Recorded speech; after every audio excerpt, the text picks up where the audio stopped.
Hoi minister, hoe is het? U bent op Aruba, waarvoor?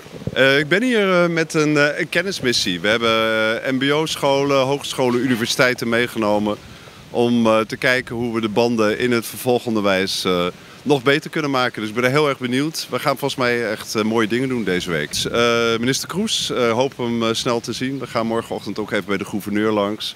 En we gaan ook nog een paar mooie onderwijsinstellingen bezoeken. Dus volgens mij een heel mooi programma. 2 dagen hier en dan gaan we nog 2 dagen naar Curaçao. Ja, we willen echt gaan kijken hoe we nog veel meer als team met de onderwijsinstellingen uit Aruba en uit Nederland samen hier gewoon prachtig onderwijs voor studenten kunnen maken. Een weekje hier?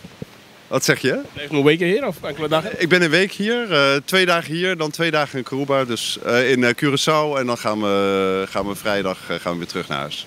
Samen met een delegatie, onderwijsinstellingen? Ja, we hebben een flink aantal mbo-scholen, hogescholen en universiteiten uit Nederland en ook onderzoeksinstituten. NBO, de Academie van Wetenschappen meegenomen. Om ook te kijken dat echt op het niveau waarbij het onderwijs en het onderzoek gebeurt, de banden kunnen worden versterkt. Dank u, goeiedag. Oké, veel plezier. Dank u.